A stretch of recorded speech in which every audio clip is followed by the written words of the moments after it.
Right, welcome back to the new session. Right, we had covered the implicit differentiation last time, which we have seen a couple examples also about the tangent line as well. Right, let's move on to the second derivative.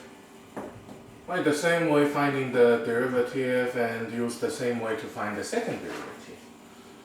I find the second derivative for the equation x squared plus y squared equals 25. I find the second derivative for the equation. Right, so to do that, right, we just need to find the first derivative first, then differentiate again for the first derivative, therefore we'll get the second derivative and use some way to simplify.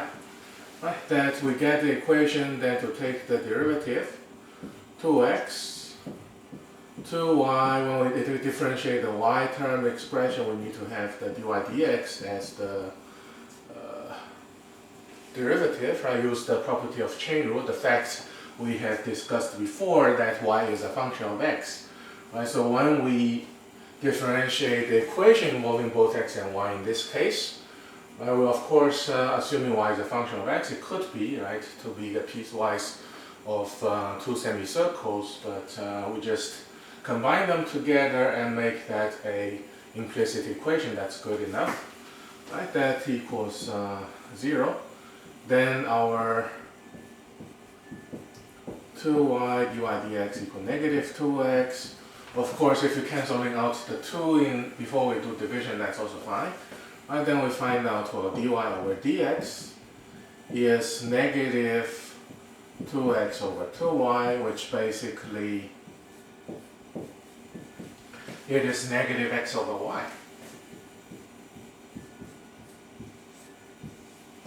Right, so we differentiate the expression negative x over y to get the second derivative.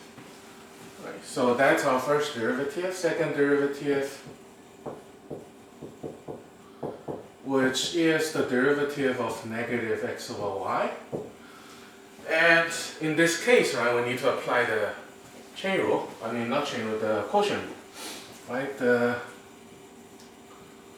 I may use different color, right, to make sure it is the property we use. Right, our quotient, we identify our numerator and denominator. Right, u is x, denominator v is y. U prime is 1, but v prime is negative, I mean not negative, it's dy over dx. Right, which dy dx, we found it is negative x over y. Right, that is our quotient rule. Then d2y dx squared, which is the second derivative, is negative v squared, u prime times v, minus v prime times u. Right, since we have the denominator of y, or we simplify it before we do it, right? We have negative y plus x squared over y squared. Right, that's our fraction, but we need to make the fraction to look more nice, right? We don't have composite of fraction over fraction, that's not what we want. But what we can do is, of course, we only have the denominator of y on the numerator. What we can do is multiply the entire expression by a y, right? The numerator and denominator of y. So from that we'll get negative y times y, that's y squared. X squared over y times y, that will give us x squared over y to the third. But for the problem, right, recall that x squared plus y squared is 25. That we can substitute the numerator become 25. Right, so that is negative 25 over y cubed.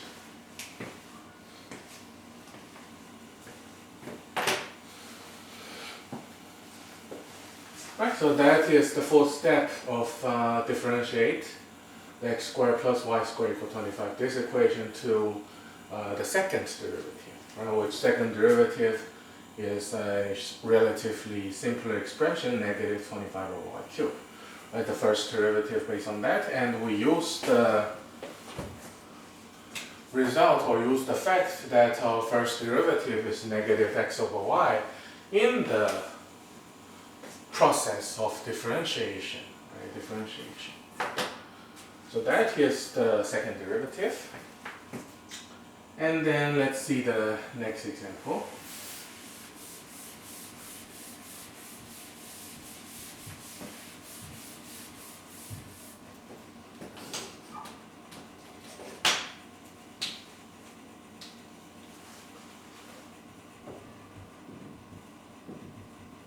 Given the equation x minus y plus 1/2 sine y equals 0, find still the second derivative,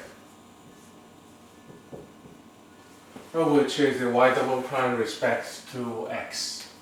Right, so to do that, I still differentiate once to find the first derivative.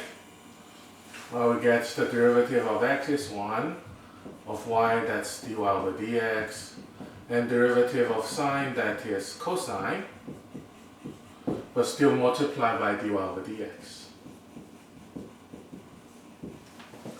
And maybe we could simplify it before. I could multiply the entire equation by 2. That we get 2 minus 2 dy over dx plus cosine y dy over dx equals 0. And we can factor the dy dx out. 2 minus cosine y.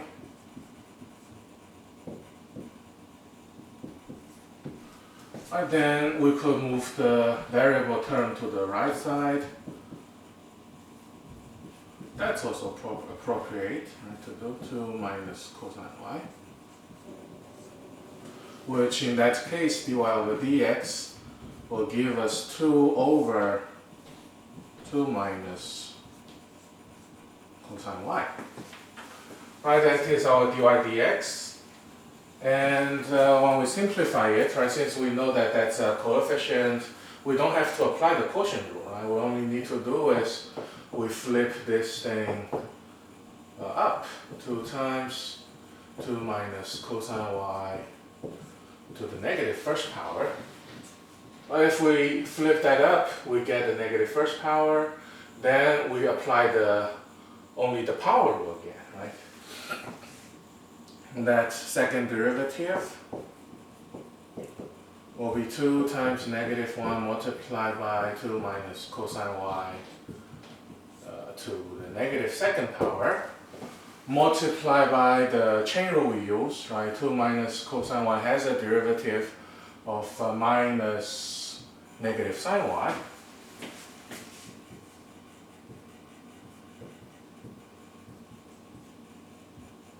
Times the derivative of y.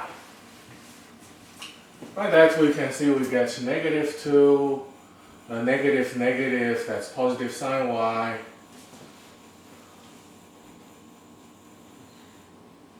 multiplied by dy dx. Right, so when we simplify that, we get negative 2 sine y over 2 minus cosine y to the second power. I'll flip this down and multiply negative 2 by the sine y and multiply by dy over dx. Which dy over dx is 2 over 2 minus cosine y.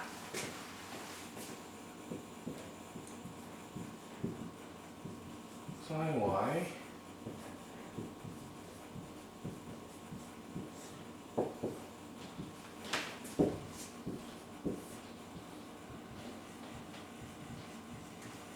Right, then the denominator are common, same thing, which you multiply them, just add the power together, right? That's 2 minus cosine y to the third power.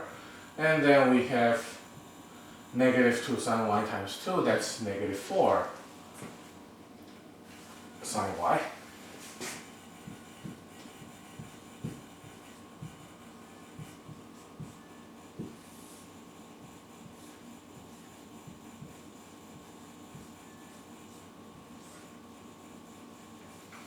Right, the denominator will be 2 minus cosine y to the third power, which that is our second derivative for this equation. Right, the steps to do, we apply the chain rule over here. You can consider that I just directly to take that afterwards. It doesn't have to list out what derivatives need to be taken, that just take its derivative, which we see while we take the derivative of cosine 2 minus cosine y, that is the negative sine y, or negative of negative sine y, and we take the derivative of the y, that is dy dx, right? Two-step chain rule. Right, so we can make the two steps chain rule into one line. That is kind of a lump sum of everything. Then afterwards we can just do is multiply together and simplify. But if you want, you could keep the negative on the numerator. If you want, you can keep the negative in front of a fraction. Right? Doesn't matter which one you do. Right. That is the second derivative thing.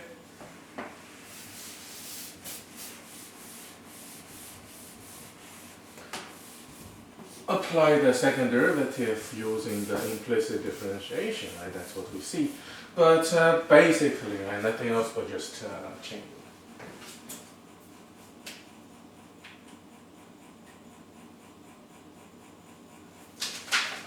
Right, then the next part is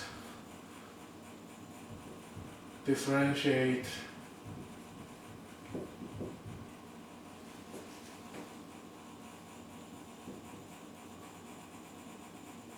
using log property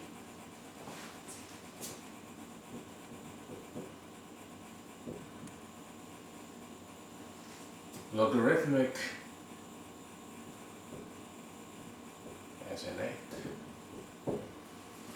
Right, so why we use logarithmic SN8? Because logarithmic will make the exponential function or make the rational function, especially a tedious, huge rational function, into simple sum or difference of scalars. Right, that is the log property can help us. Right, for example, for something, find the derivative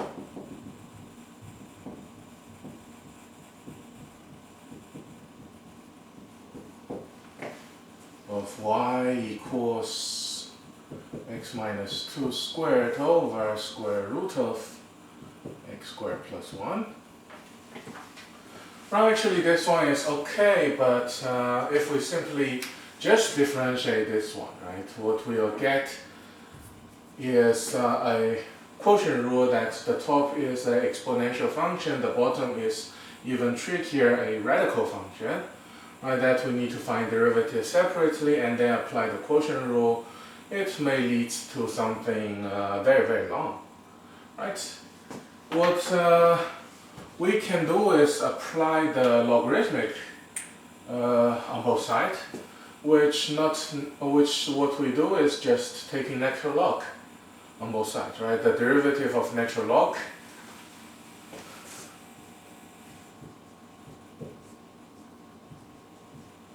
right, which is just u prime over u, or 1 over u times u prime. Right, that is much easier way to do the differentiate. Right, what we apply the log, natural log of y equals natural log of x squared minus x minus 2 squared.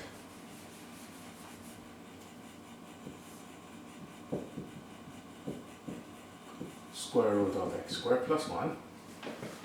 Right, that is the logarithmic, and what we can do is simplify it a little. Right, that's twice of natural log of x minus 2 minus a half of log bottom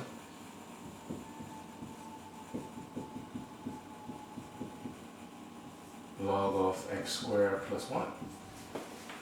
Right, that apply the property that numerator is positive, denominator is negative connecting of the log, and the power of 2 and the power of 1/2 will become the coefficient of the terms, right, leaving side.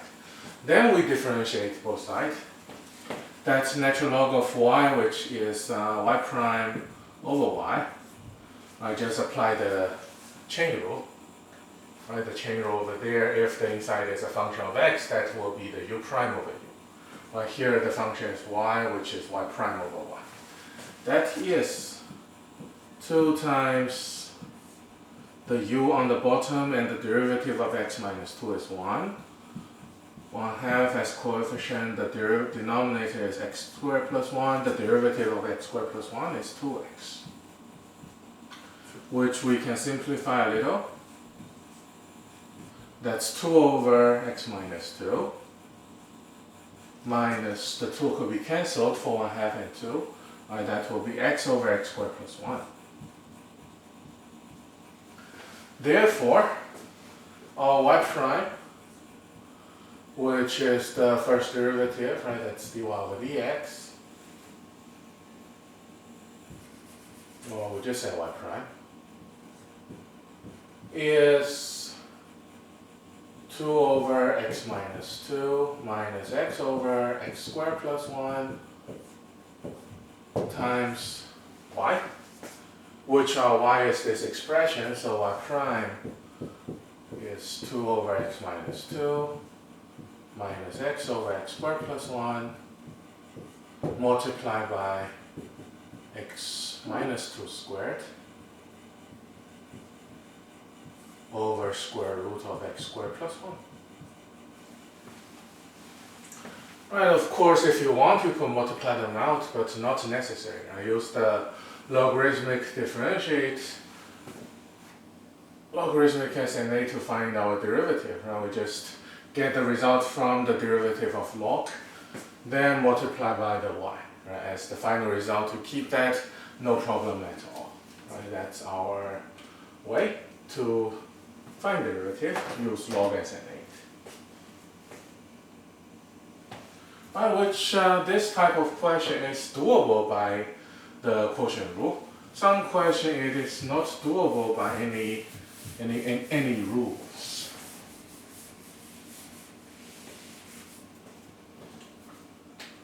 Right, for instance, f of x equals x to the 2x power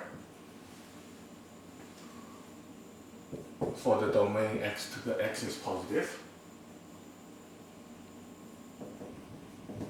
Well, we only have the power rule, which is for polynomial, that the power is constant.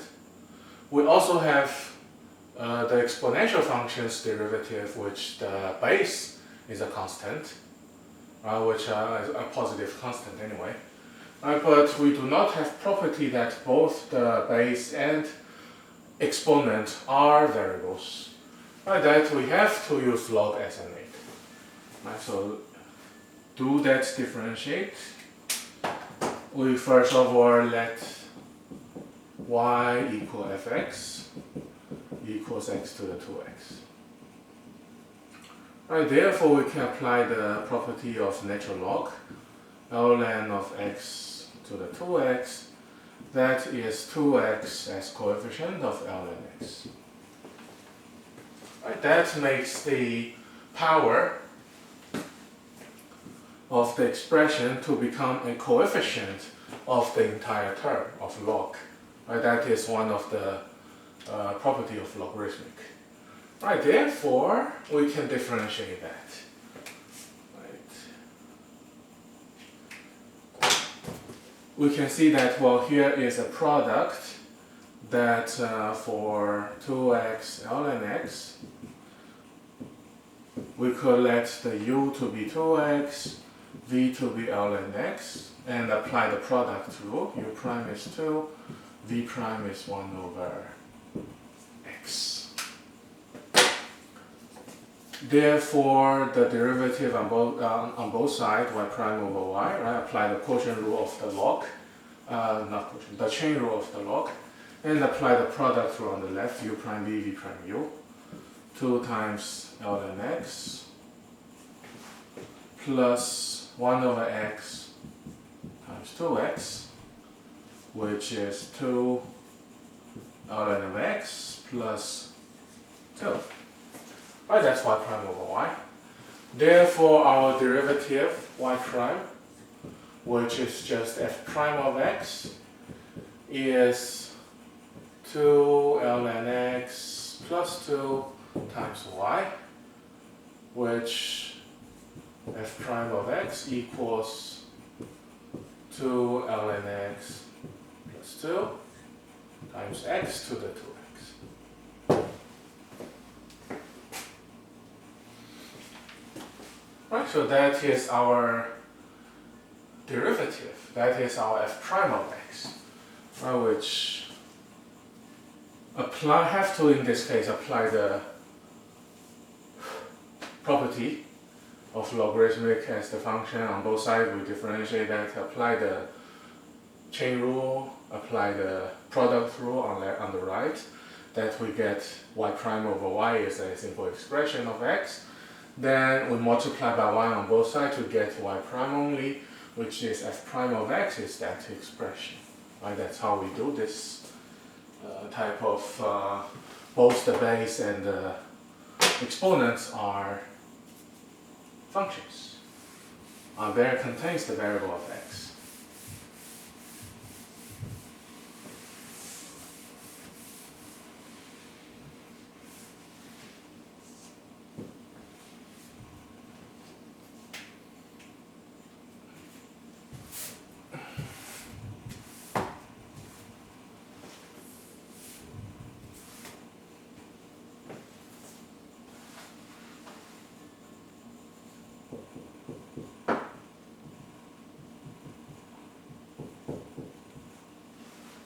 For this function y equals x to the sine of x, for x to be positive, that similarly the power and the base are both functions. That we can do is we let that's not let, we just take a natural log on both sides. We take the logarithmic ln y equals ln of x to the sine x, which that ln y equals the power goes to front sine x times ln x. And then apply the product rule. Like that, u is sine of x, v is ln of x, that our u prime is cosine x, our v prime is 1 over x. Right, that case, we can differentiate on both sides. Ln of y after we take the derivative, that's y prime over y, equals on the right side, that's u prime times v plus v prime times u, which is cosine x ln x plus sine x over x. Right, to leave that is no problem at all. We don't have to convert them into single fraction. Therefore, our y prime is cosine x ln x plus sine x over x times x to the sine x, which the y is x to the sine x. Or if you want to show that clearly, which the y prime is that.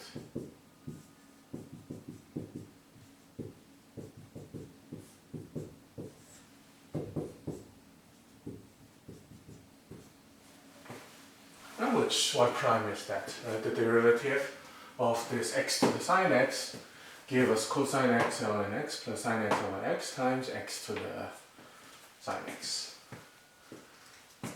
Right? Not necessary to multiply in, right? Not very necessary.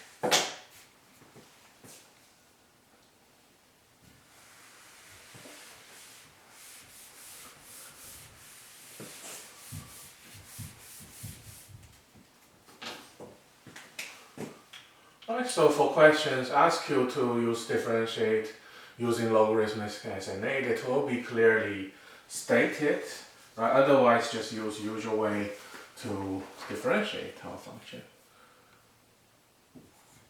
Y equals square root covers x minus 1, x minus 2, a over x minus 3, x minus 4.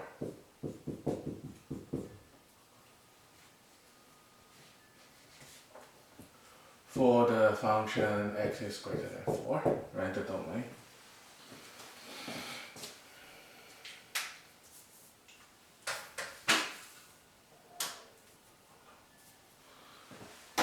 So to do that, right, we also apply the natural log on both sides. Natural log of y is natural log of square root minus 1, x minus 2 over x minus 3, x minus 4.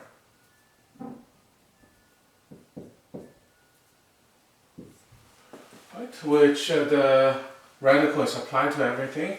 So what we can do is take 1/2 of ln minus 1 minus 2 minus 3 minus 4.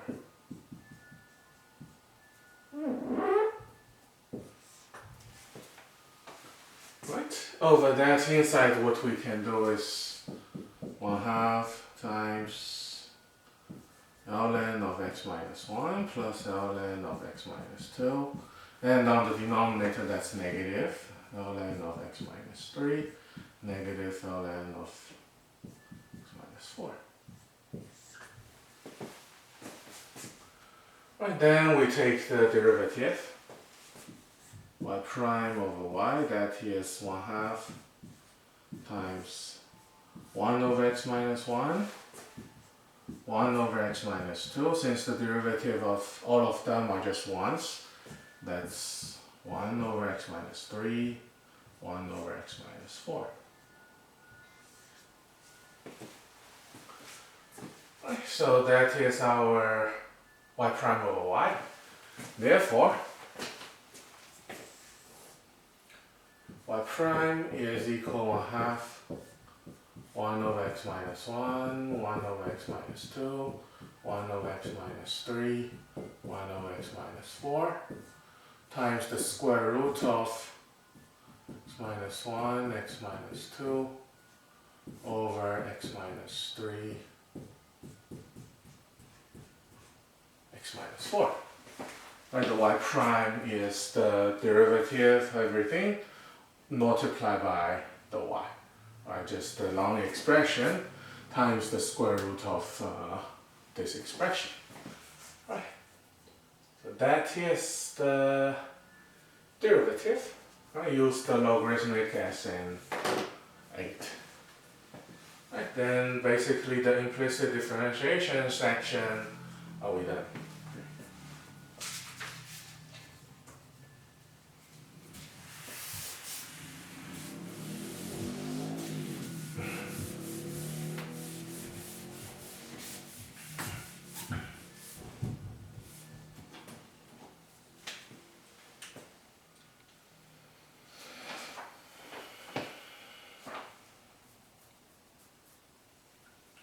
Right, section 3.6 is about the derivative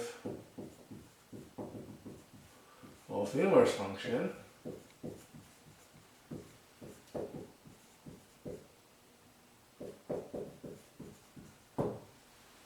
Which the basic thing we have seen was the exponential function and logarithmic functions. Right, the e to the x and ln x especially, they are the inverse to each other.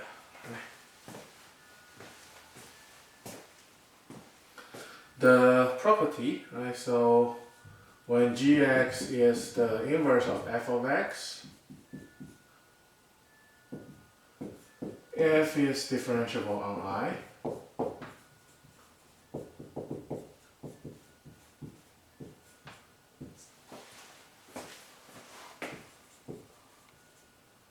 When f prime of g of x is not equal to 0,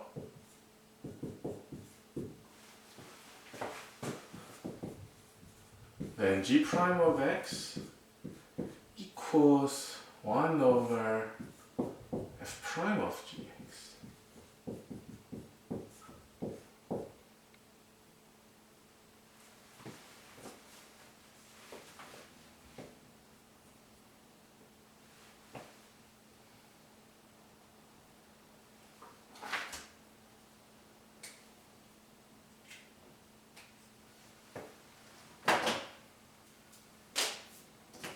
Right, so that is the derivative of inverse function. Right, so for example, the function we had seen last time, right, the f of x equals tangent x.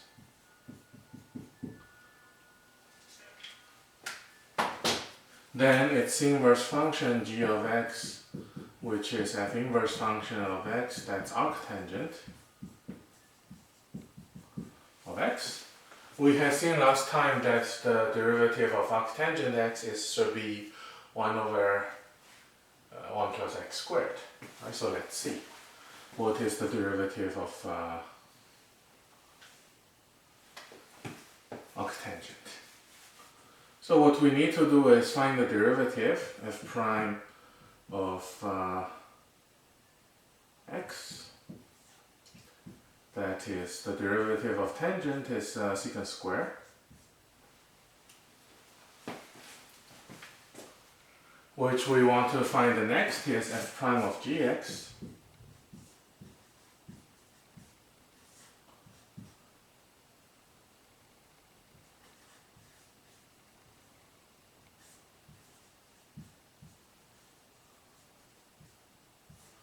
What is the secant of arctangent of x? Right, so we know that basically arctangent is an angle. Right, from your pre-calculus, the inverse trig function is to find the angle for the value of x, for the value. So what we can do is let theta equals arctangent of x, hence tangent of theta equals x. Right, that we get the trig functions of theta, tangent is x over 1, that we get x squared plus 1, or 1 plus x squared.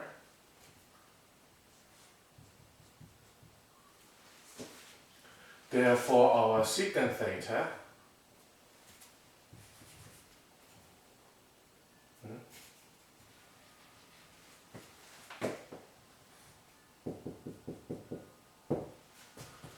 Therefore, our secant theta, which is secant of arctangent,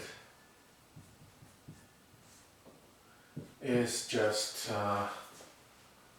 hypotenuse over adjacent, and that's square root of 1 plus x squared.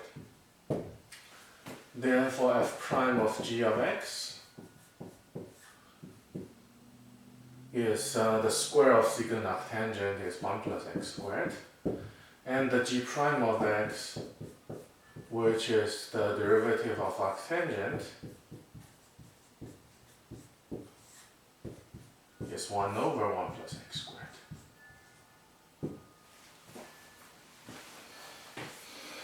Right, that is apply the property of this inverse functions, how to find the derivative. Right, but actually we don't have to use that way, right, to find the derivative of inverse trig. That a different way can be involving over there.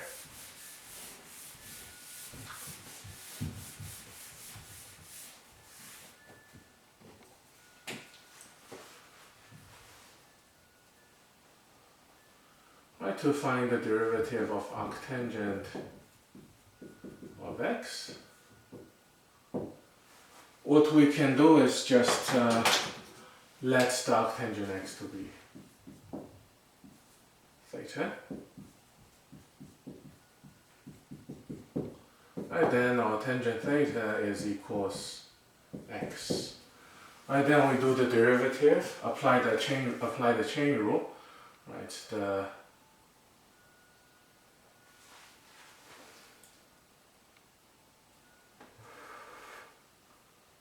derivative of tangent is secant square of theta times the d theta dx, which is equals to 1. The d theta dx, which is d dx of arctangent, is 1 over secant squared. And we have seen the triangle that, well, for the tangent theta to be x, that's this triangle. Right, then the derivative of the triangle value of the expression of secant squared, that will be just the square of radical 1 plus x squared.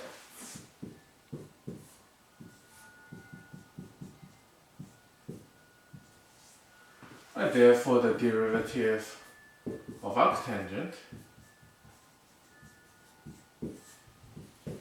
is 1 over 1 plus x squared.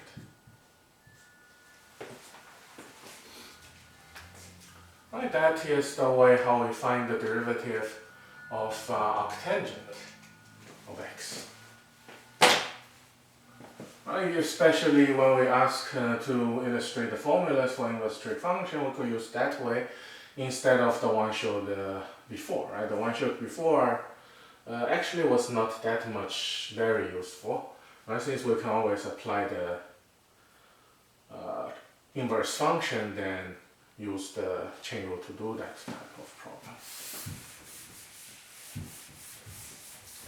And we have 6 trig functions, therefore we will have 6 inverse trig functions. Formula d dx of arcsine of u, that is u prime over square root 1 minus u squared.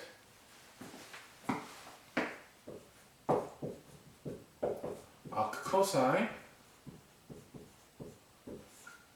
is negative u prime over square root 1 minus u squared. And then the arctangent we have seen already.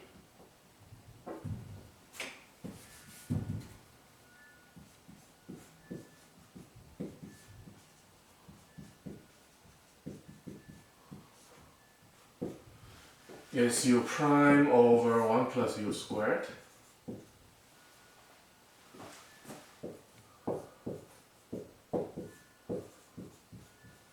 Arc cotangent is negative u prime over 1 plus u squared. Right, the next thing, arcsecant.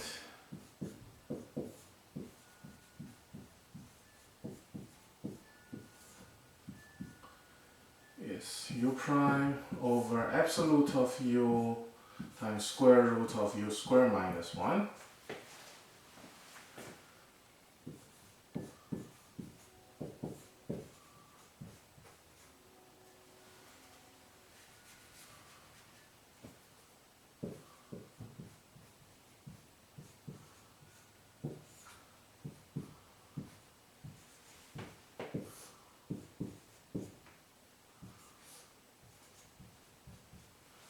And the arc cosecant will be negative of u prime over absolute of u square root of u squared minus 1.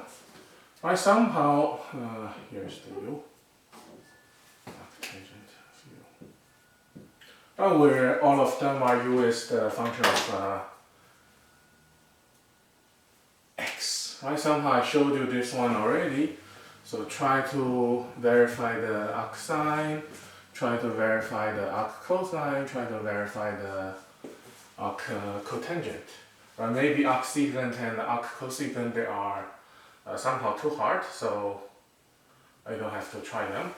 I just try to verify the arcsine, arccosine, and arcotangent. And these three are also commonly used in our differential calculus. Maybe those other things will be also used in integrational calculus.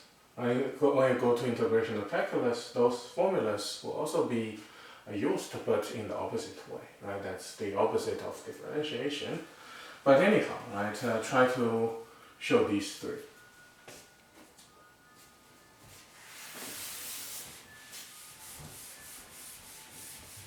Right, that's the formulas.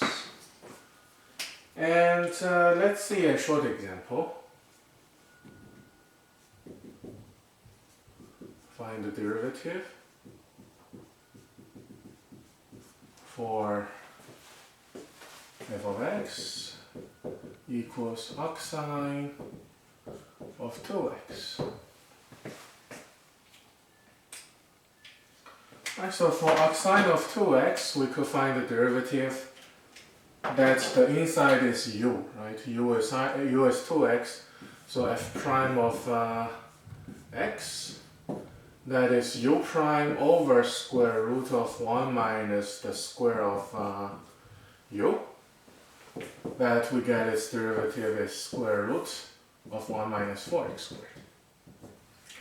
Alright, the inside term is not a perfect square, so cannot be taken out from the square root.